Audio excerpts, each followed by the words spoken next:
Welcome everyone. Good morning. Good morning. It's good to have you all here with us today. And it's a little bit snowy outside. The weather is not helping, but we all made the effort to be here, and that's great. Today we're going to have a lecture from our friend and brother Tiago, and it's going to be about can we not be afraid of death. So it's a little bit of a heavy subject, but I'm pretty sure Tiago is going to make it sound very light, hopefully. Woo! If I don't destroy the equipment, of course. But as always, before we start our lecture, we're going to do an initial prayer and initial reading, and we're going to have our sister Michelle doing that for us, please.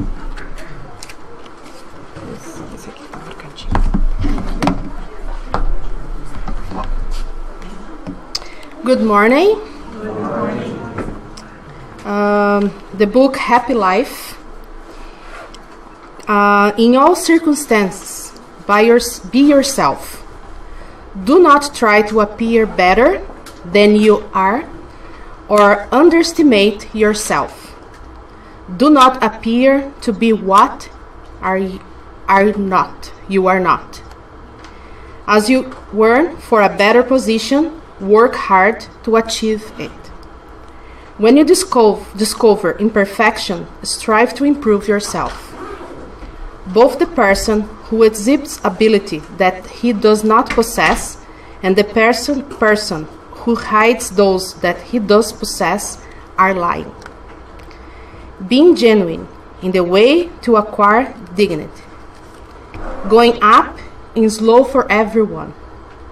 The person who is winning the battle now begin early. The person who is struggling now will win his battle later.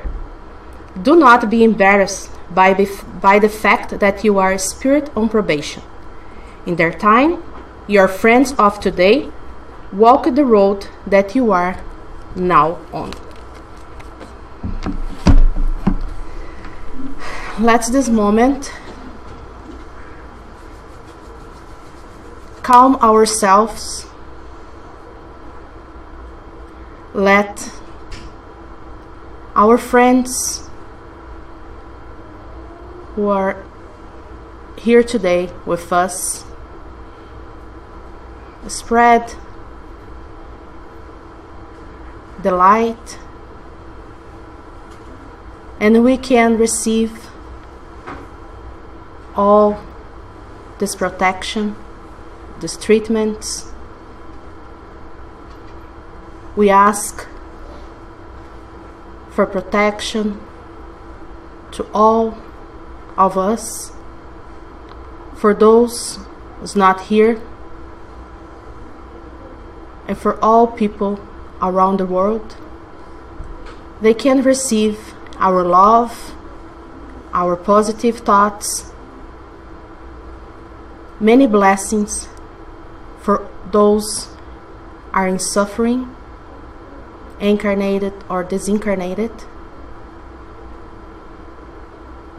And we can't take the lesson we go to receive here today through the lecture to our lives, to try to put in practice little by little. God bless all, and so be it. Tiago, it's your turn, please.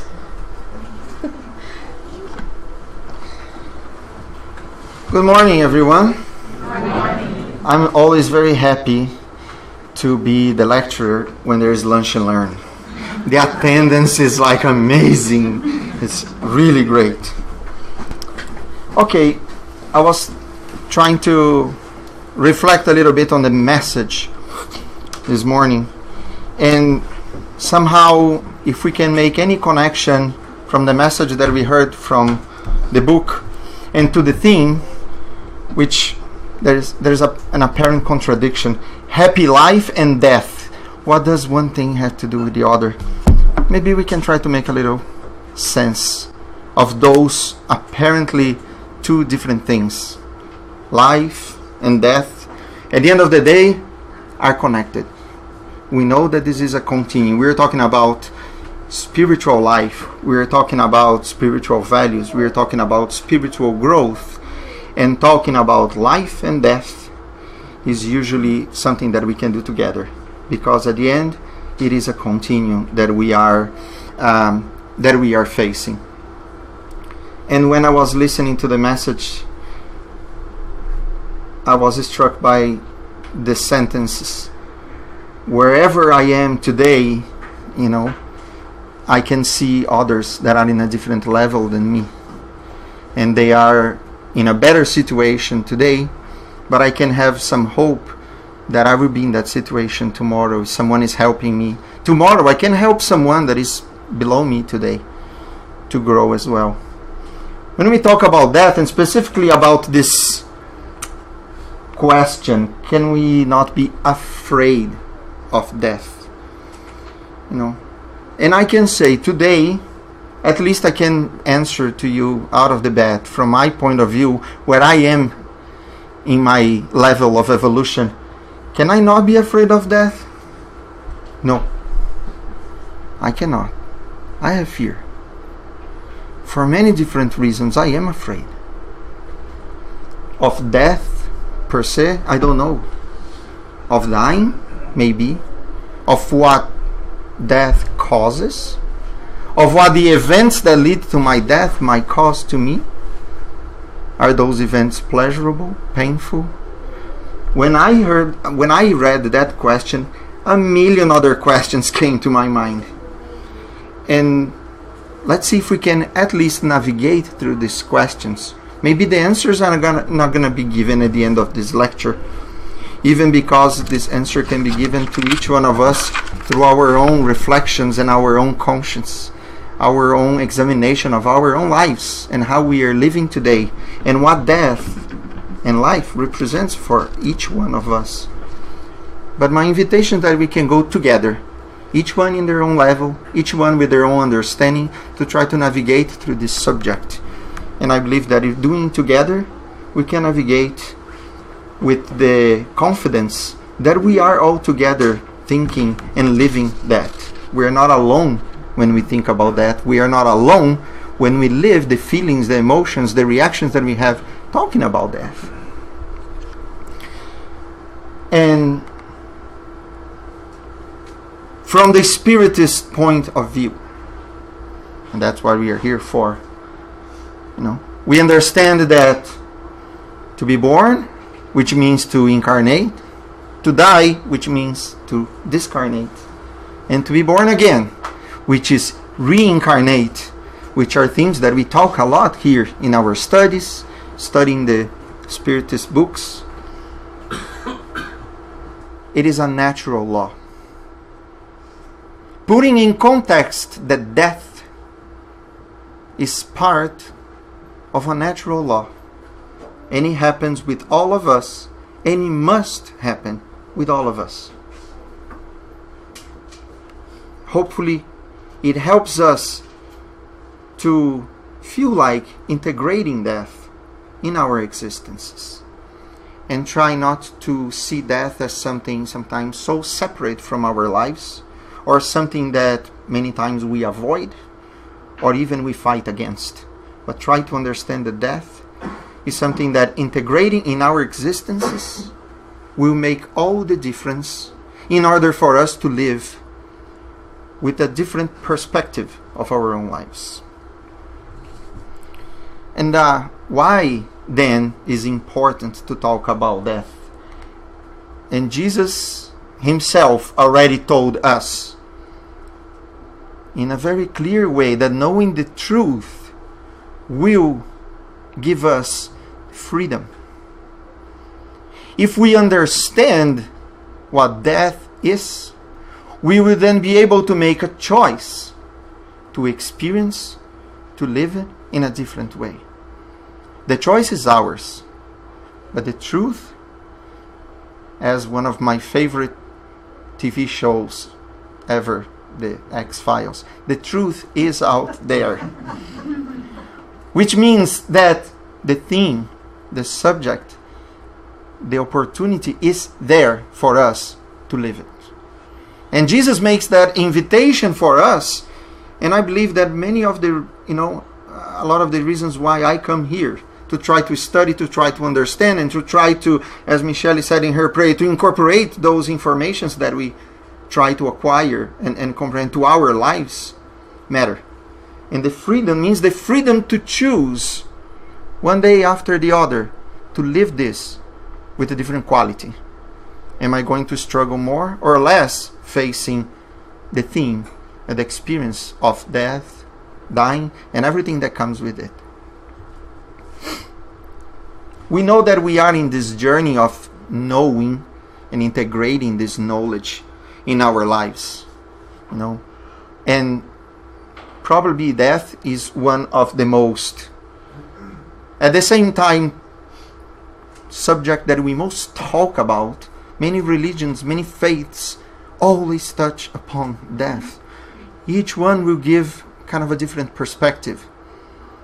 But when we try to understand beyond all those different structured, or organized systems, when we go beyond that and understand the phenomena of death and understand what death is, we can understand then why as well there are so many different values, judgments, and qualities that we can put around death. In the Spirit's book, Allan Kardec asks a lot about death to the spirits. Well, he's asking the dead about death.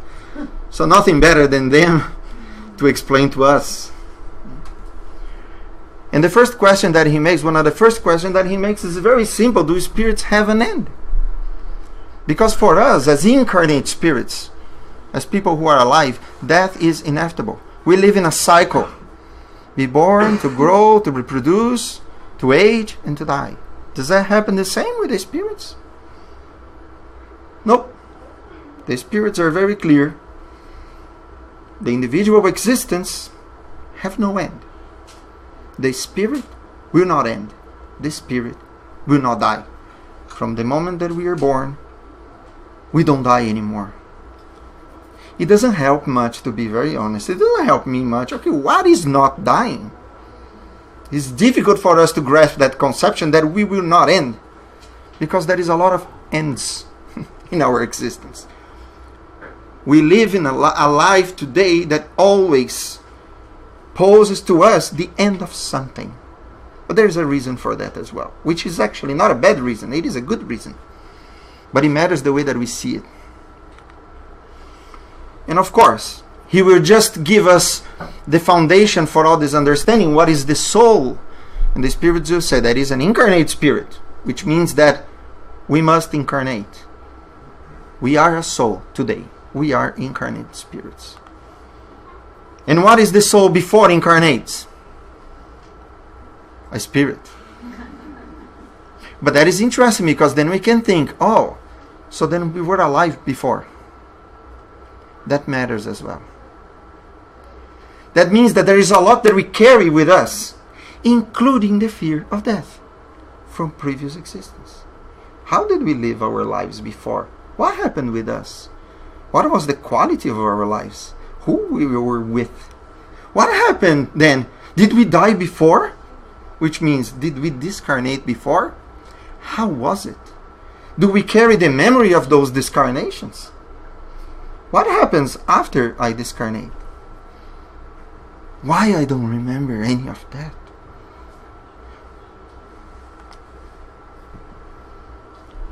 Are souls and spirits therefore one and the same thing? Sure.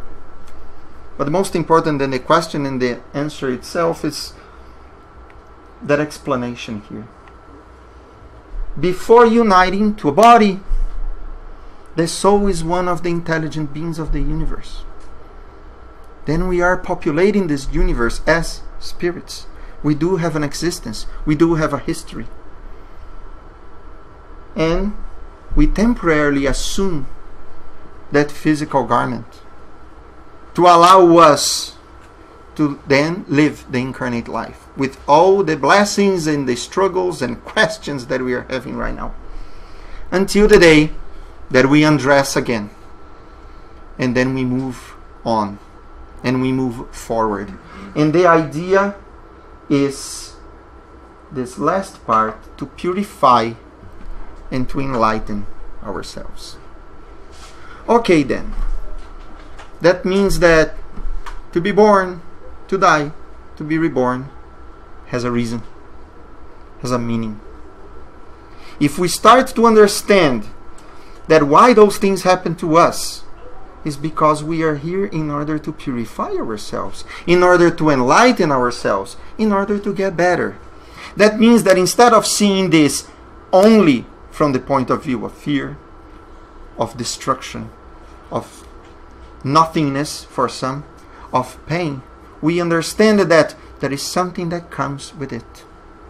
We have the opportunity to purify ourselves. We have the ability to grow if we face that in a different way, that not only has that weight of pain, suffering. Okay, that starts to give to me a little bit more meaning. It is not as heavy as I thought before. And step by step, we can try to integrate.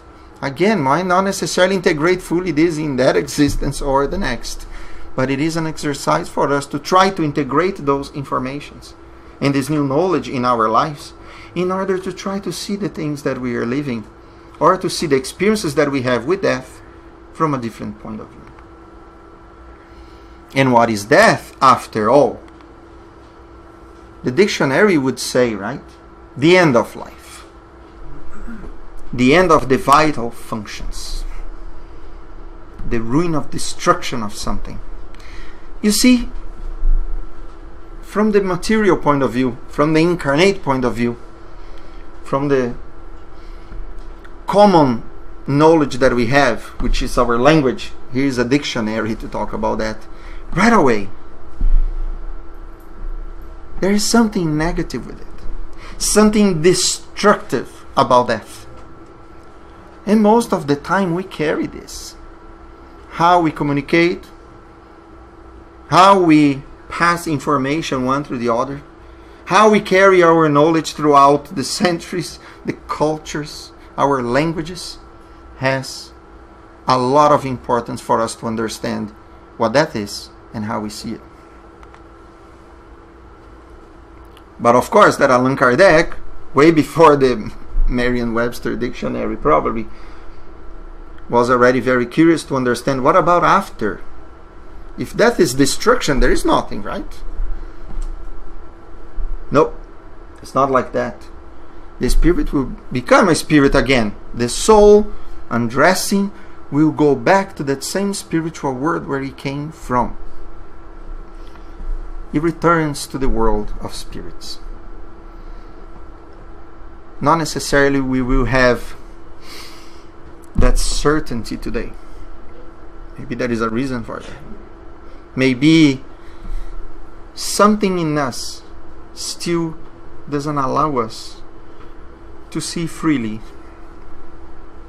what life will give us ahead of our death.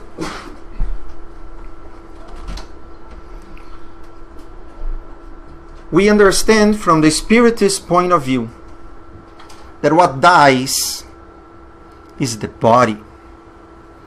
The spirit does not die. The spirit then is immortal. And when we, because language matters, in Spiritism, instead of talking about death, first of all, we talk about discarnation. And why is this important? If I'm talking to you about death, the chances that we are going to understand this as the end, and there is nothing else afterwards, that can change a lot of our minds, and we may block ourselves from seeing anything from now on. But when we start talking about discarnation, automatically we understand that our bodies will die, but what after? At least for me, it gives a lot of curiosity. I become a little bit more interested to know about the subject. Therefore, death for me, from the point of view of the Spiritism at least, becomes a tad bit more interesting. Maybe it doesn't heal my fear, but it will give me a little more interest in knowing about. Okay, but then what happens with that very soul when it dies? First of all, we will be the same. If in a week after discarnating today, we all sit down in a different room in the spiritual world, maybe we will be talking about the same things, with the same ideas, with the same fears even, with the same prejudices, with the same experiences from death. The changes don't happen like this. Well, many of us have that idea, or we were taught that after dying, some of us will earn the right to have some wings and then fly away and live on top of clouds, while some others will become barbecue. Like it changes a lot from one side to the other. Some of us will have an eternal reward. Some of us will have an eternal punishment for whatever we did. That keeps me thinking then, okay, if that has to do with some reward or punishment, what am I doing today in order to earn or not this reward? Or in order to receive or not this punishment? And that's when I start inviting everyone to connect death with life. Our death will have everything to do with our lives. That keeps me thinking even more. And there goes Allan Kardec asking the spirits, the ones who have the authority to tell us about that. Does the soul preserve its individuality? Or we are going to go back to a pool of spirituality, or to a whole, and we're going to be part of something different? As some faiths would state as well, we become like as cells of a huge organism that is God. But the spirits will tell us, no. You will keep your individuality. Your joys, your sorrows, your experiences, your likes and dislikes, your virtues, your vices, everything will be there with you. You will not lose it. Of course, that question is interesting. What would be of us? Why would God create us then? To destroy just right after? What meaning would that have? We know that God doesn't do anything useless. To create us, to grow, to go to all the experiences that we go to, just to destroy us would make no sense. Even though we don't have a material body, that is even more interesting. Therefore, the experiences that we carry, the vices that we carry, and the virtues, they don't belong to our bodies then. They belong to our spirit. Our body then becomes a vehicle of expression of our innermost feelings and tendencies. No one can give that excuse that the flesh is weak, right? In Brazil we have that expression that is very common. Oh, it was my material desires, my flesh is weak, so then I give in to certain attitudes or tendencies. This all comes from our spirit. The spirit is our repository of all our experiences that we carry throughout our existence, incarnate and discarnate. So, in a quick recap, body means then the individuality of our soul. How can we know that we conserve that individuality? First of all, through our dreams. What would the Spiritism say about our sleep? For those who are already trying to investigate a little bit about the Spiritism, we talk a lot about what happens with our spirit when our body is resting. Is our spirit resting? Not necessarily. That is the opportunity the spirit has to free itself temporarily and partially from the material ties. Therefore, if all of us are temporarily, partially free, can we come back here to the Spiritist Center? Yes. Can we go somewhere else? Yes. Can we visit people from far away? Potentially, yes. How many times we have those dreams? I went to Brazil, took a plane, went there, talked to people, and then left, woke up so happy or so sad if you don't like much the person. But it is one of the elements that give us the proof that we keep our individuality, even though distant from our material body. All the apparitions, the manifestations that happen all over the world, in all different times, documented, passed mouth by mouth, spiritual investigations that prove that how many spirits, their bodies are here, they are seen somewhere else, in another town, in another city, in another country. And clearly they were seen. People were talking to them, but their bodies were not there. What was it then? It was their soul. The communications. In Spiritism we understand that the communications with the spiritual world are real.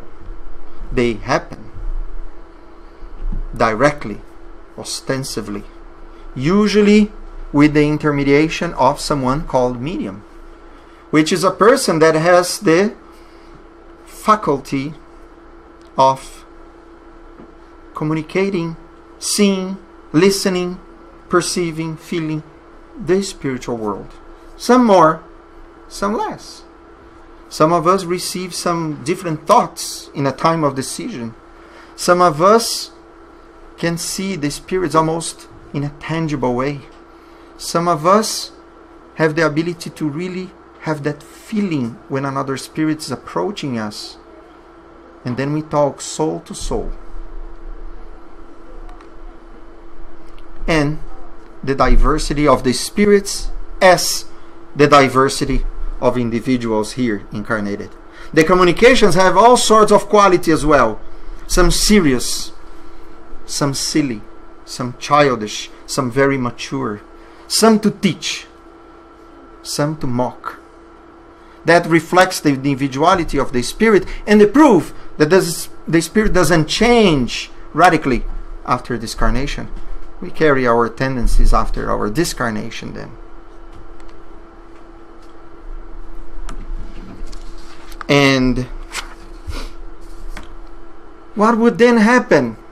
We're talking about the soul, the spirit, the body. Does it hurt to unplug? How does this happen? But the spirit, first of all, we return to the spiritual world, but not instantaneously. First of all, I think that instead of I'm going too far, let's do a quick recap. The spirit will return to the spiritual world, preserving its individuality, retaining even its appearance, thanks to the perispirit. And then for us who are starting to study a little more, we have our physical body, we have our spirit, and we have the perispirit, which is our spiritual body. It's not that we don't have a body. We have a body that is more ethereal, still material, but not as material that we can see normally. And after all that we are talking about and understanding that all of us will go through that because all of us are spirits, all of us are incarnated, and all of us are going back to the spiritual world, then we understand that there is nothing supernatural about it. It is natural. It happens to all of us And it must happen to all of us. Okay, my thought was very far, a couple of slides ahead. So, the separation of the soul from the body. Here we have that image that the body is here.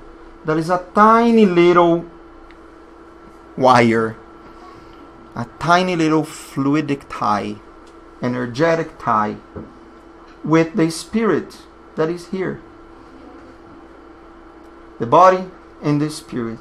Even though our bodies are already dead, which means they cannot host our spirits anymore, our discarnation is not going to happen instantaneously. And that is important to think about that too. Why, Tiago, is this important? I'll let you know in a minute. First of all, the spirits will tell us that the separation, first of all, is not painful. Oh, no? No. So we are afraid. And one of the things that we are afraid of sometimes is does it hurt to die? The discarnation itself is not painful. And frequently the body suffers more in life than in death. What we live day after day with certain diseases that really hurt us, with certain events that cause us emotional pain as well, not forgetting that, many times is much more painful than death itself. And how does the separation occur? Kardec was a good consoler for us in terms of helping us to understand lots of good things to help us to ease our soul, but at the same time, he was an investigator. He wanted to know how. Well, okay, the Spirit will say, once the bonds that keep the soul and the body together are ruptured, the soul then will disengage itself. Okay. And again, does the separation happen instantaneously? Does it take a long time? You know? The soul liberates itself gradually. In the Spiritist literature, we understand that the connection between our bodies and our perispirit, our spiritual body, it happens basically in such an interesting, like intense way, cell after cell after cell.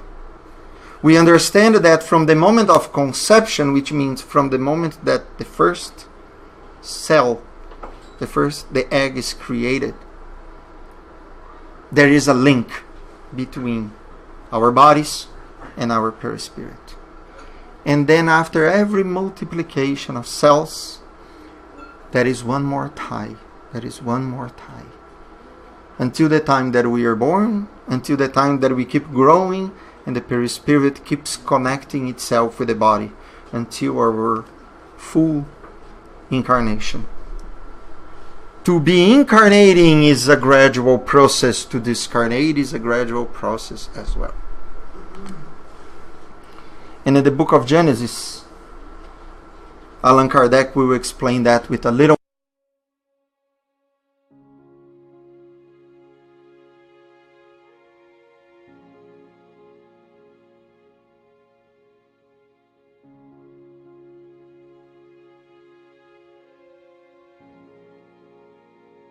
of the body.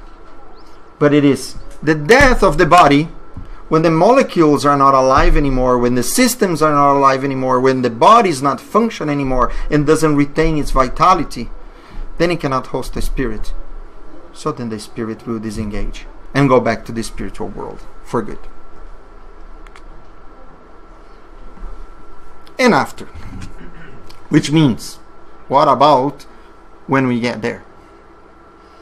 Well, there are many more questions about that, right? Is there someone going to wait for me, like when we go in an airplane and someone is waiting for us? And do we understand fully what's going on? Oh my gosh, I'm back to the spiritual world. I miss here so much. Is it just like that? Oh no. Just to think about when we go in a habit. Think about that. We live for a couple of years in a house. We go to the same route. I'm thinking about 2-3 years. And then we take the same roads to go to work. We create that habit, becomes automatic. And then we move to another house, and then we need to go. First time we get lost. We need to use a GPS. We don't know the names of the roads. You know, we may even know the town, but changes. We go to another house. We are used to turn on the light in this side, and then the other light is in this side. Lots of things change for us. There is a lot of adaptation that we need to go through. Spiritually speaking, let's amplify that with a very different, way to see. It's not a silly thing as turning on and off a light, but it is about an entire world that we were living here for 60, 70 years, 80 years. And then suddenly everything changes. We acquired habits here. We live in a certain way. We get used to our bodies, we get used to our language, we get used to the environment, temperature, everything. Imagine then changing completely. It takes time to adapt. We go through a stage of confusion. It's the same thing as sleeping for so long sometimes that we wake up and you don't even know where you are. You think that you are in another side of the bed. You think you are in another room. For those who travel a lot, sometimes you have that confusion, right? So, if in a couple of days, in a couple of weeks this happens, imagine after this incarnation, the confusion that we go through. We don't have that body that we are used to as well. The senses are completely different. How to get used again with our perispirit sense. And we retain the impressions of the incarnate life. Maybe sometimes the pains that we had from an illness. Maybe the longings that we have from someone that we lost a while ago. It takes time to readapt. And again, we are talking about purification. We are talking about enlightenment. Therefore, here it comes a very important point, which is usually the point that we try to bring that is very important for us, which is we call here in Spiritism the moral life. More spiritually involved is our lives, more spiritualized we become. A little less influence from the material life we have, a little less difficulty we may have upon discarnating. And then I keep asking myself, so then what are all the reasons that make us fear all of that? One is the information that we have. But what are those habits that don't let us feel free? What are those habits that still lock us in such negative connotation of what that is? I just put a couple of images here to show us that many of those symbols, they reflect our feelings, and at the same time they feed our feelings as well. No one likes to see death. Besides those like you, that like anatomy and things like that, usually we don't like to see it. It doesn't look good. It doesn't look pretty. And there is a lot of symbols that are attached to death. The whole idea of this being coming and taking us away, all the history, all the stories that we hear about death. When we are very mad at someone, what do we say? We will kill you. you are going to die because you did something wrong. Death is punishment. You know, when we get scared with something, oh, you scared me to death. Do you think that it doesn't matter? It does matter. A lot. We imprint our lives with the negative impressions of death. And of course, the death does cause a separation. It is not only the separation between the body and the soul. It is not a separation between one world to the other. It is a separation between one being and another. The separation that happens between spirits causes pain to us. And it's not that we are not going to have that fear of losing, because we do. We get attached. We want the other close to us. We don't want to lose. Therefore, death poses to us a suffering that apparently is endless. If we think that nothing else is happening after that, I lost them forever. Right? We associate that with pain. All the negative discourses. The medical culture. When you go to the hospital, we're going to fight that. And sometimes, in dying, still we have that drive to fight death. As if death necessarily is something to be combated. From the material point of view, we want to keep our lives as much as possible. The fear of the unknown, the loss and the grief. And the Spiritism will present to us with the natural or divine laws as well. Go back to last year's lectures, and there's 2 months that we presented lectures on the natural laws. One of the laws is about the self-preservation. The spirit tends to want to stay incarnated in order to fulfill its tasks, in order to do what is needed for us to purify and enlighten ourselves. I don't want to go back before the time, otherwise I need to go back to finish. And then I will go through this whole process of dying, reincarnating again. So instinctively our souls don't want to die because they don't want to go back before the time. We want to accomplish whatever we need to accomplish before it's time to go. And of course, the fear of dying is directly proportional with the moral state of the spirit. Therefore, more linked with material life, more linked with our vices, more linked with our material tendencies. And I'm talking about some instinctual tendencies, some vices from substances. The excessive attachment to people, to things, to possessions, to social values, to status. These will all keep us here. And in departing, we will have the fear to lose all of that place, that position, that acquisition, those possessions. The importance of the material life. First of all, understanding. We are here talking about the Spiritism and all the information that the Spiritism brings to us in order for us to enlighten ourselves.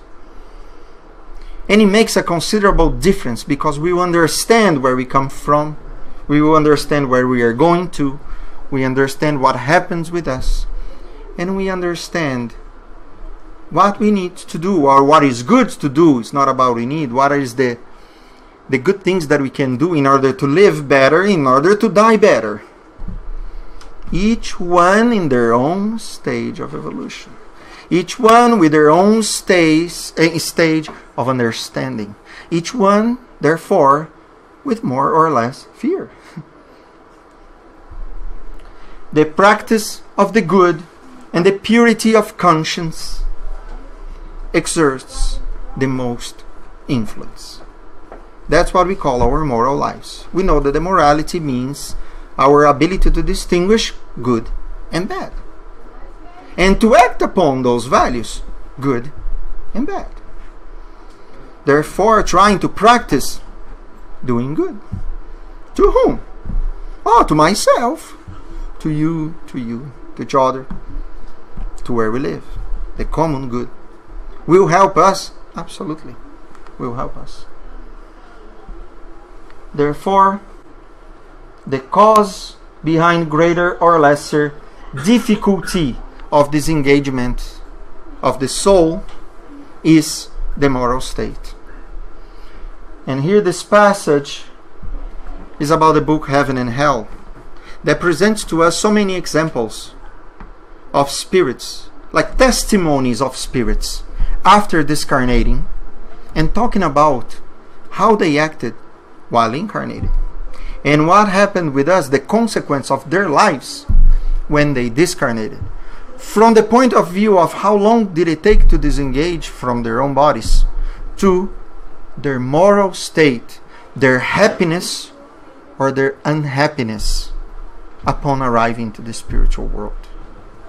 And that is a great repository of information for us, because in understanding others' lives, we can take as an example sometimes, oh, those spirits did good things, they studied, they tried to understand their lives, others' lives, they tried to help others to mitigate their pain, and they were very happy doing that, and they were very happy after death doing that.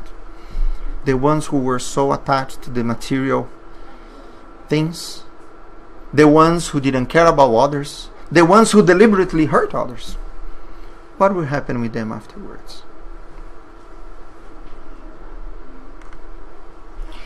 And one example that is very interesting, that is a great symbol for us to understand what means that idea of the material, material pleasures, the earthly pleasures, and how this doesn't help us when we are excessively attached to matter. It doesn't help us to enlighten, to purify, and to move on, and to grow spiritually. It comes from the gospel, when Jesus gives the counsel to the rich man that comes to try to follow Jesus. That passage is there in the book of Mark. So, in short words, this rich man comes to Jesus and asks Jesus, I'm a good person. I do my good deeds. I honor my father and my mother. I don't kill, I don't steal. Talking a lot about the laws to be followed in order to be granted a good spiritual life. No, I do charity. I help the poor. And I want to follow you. And what else do I need to do in order to be able to really be accepted, by God in this kingdom of heaven, which is that, the peace of mind, the lack of fear, the genuine interest of enlighten ourselves and to do good. And it is interesting because Jesus, knowing this rich young man, looks to him and said, that is true, you have done a lot. Lots of good things. It seems to be even easy for you to do all of that. You just need to do one more thing. Go back, sell all your possessions, everything that you have, all the material things that make you be this rich man.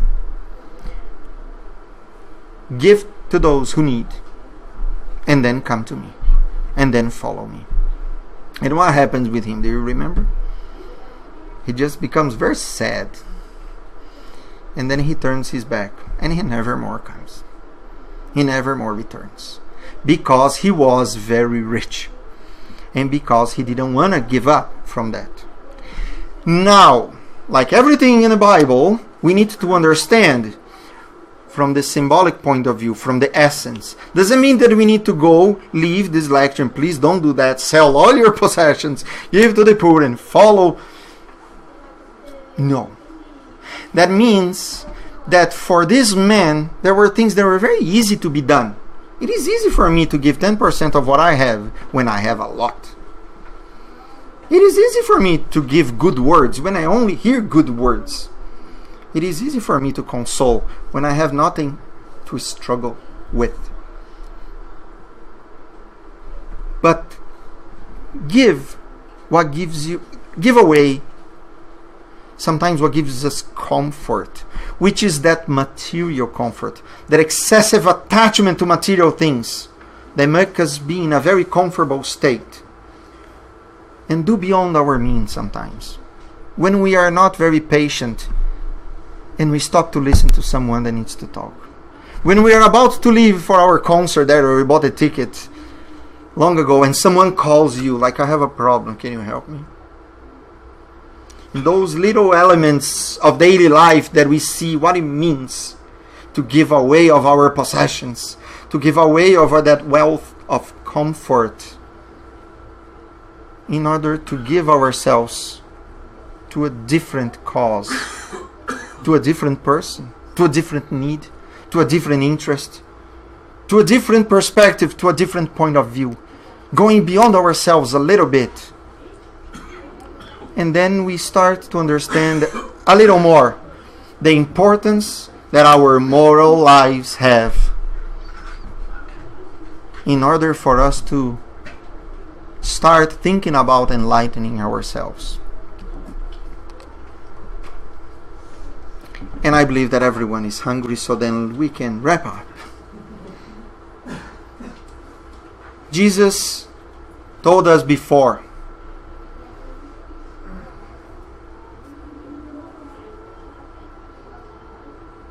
that He is the life. He's the light. He is the consoler.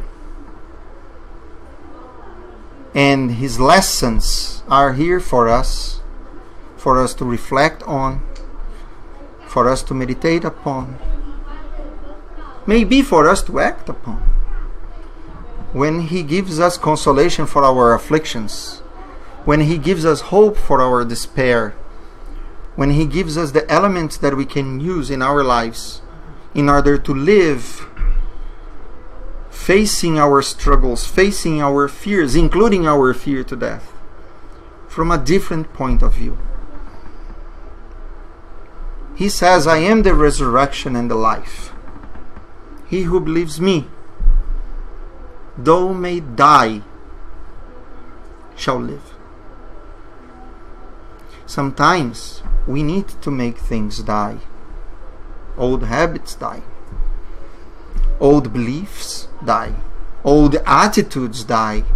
In order to be born again as a different person, as a bit better person.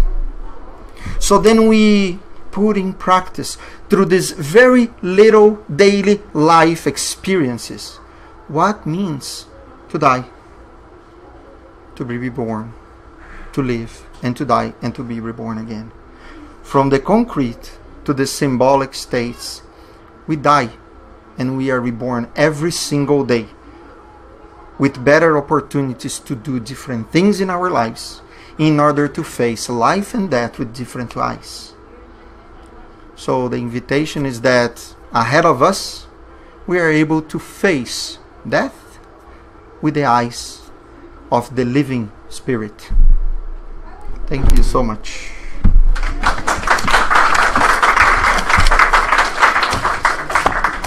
Thank you, Tiago, for a great lecture. It did make a little bit lighter, the subject. So do you have any questions or comments? Yeah.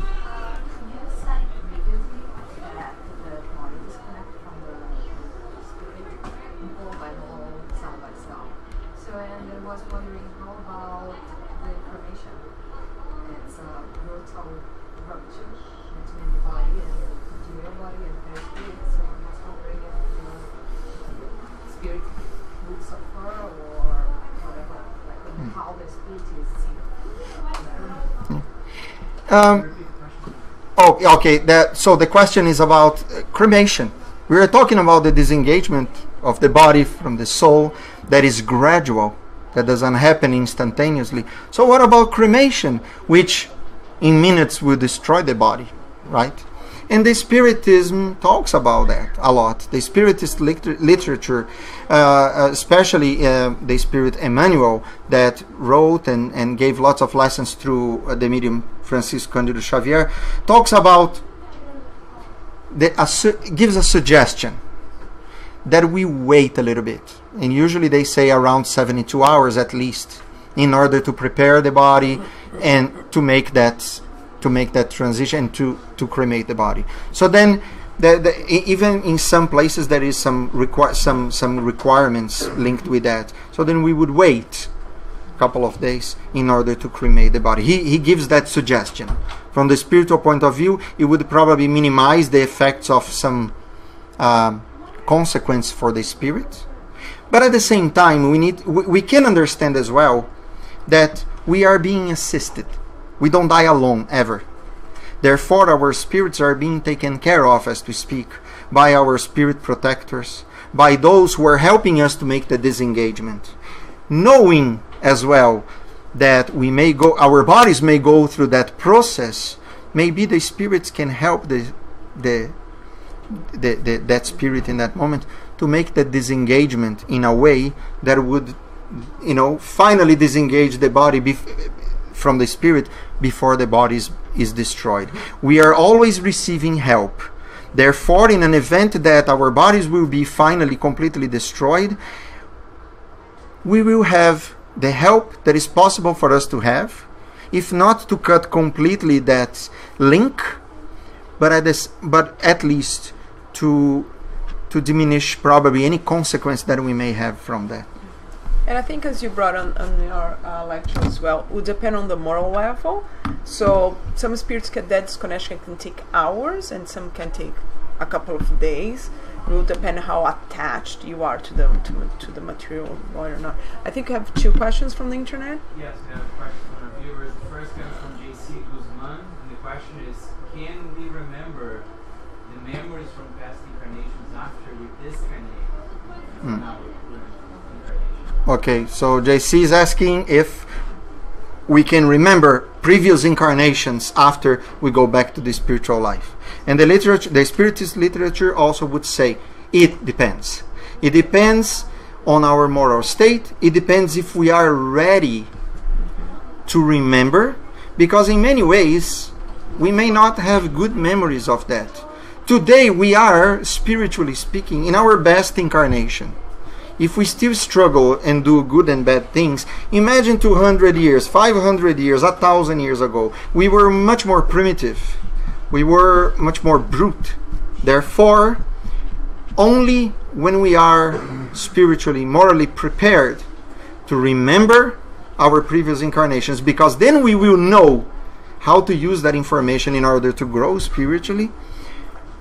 It will take a while. Many times we may go through a couple of incarnations without really remembering anything back until the time that we finally are allowed to remember. And many times, according to the literature, some of those memories are relatively painful, because not only we remember the acts, but we will also connect what we have lived in this last incarnation with some of our acts. So then that making sense of events and pains that we go through and the consequences that we face from previous actions, we need to have a lot of spiritual maturity to understand.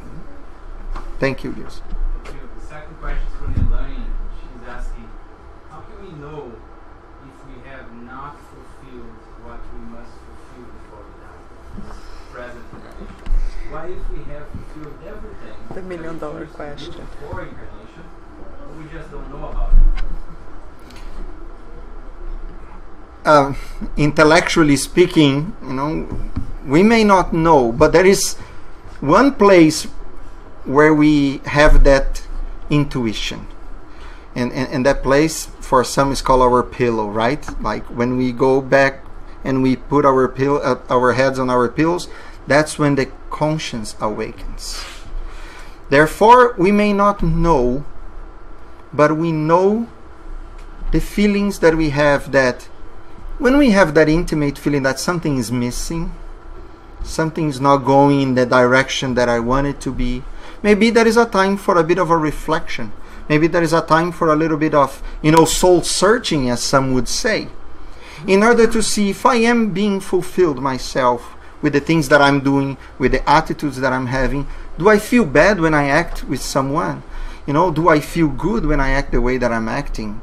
Our conscience is the best alert, or the best alarm, or the best guide that we're going to have to understand if we are fulfilling. But I will tell something very hopeful for everyone. We are most of us, all in the same boat. And most of us will understand that we don't fulfill everything that we promise. Because many times, still today, we try to put in our plates more than we can eat. Therefore, spiritually speaking, sometimes we are still trying to figure out how much we can do in each incarnation. When we plan our incarnation, sometimes we're very hopeful because we don't have the material influences. And then we can see more ahead.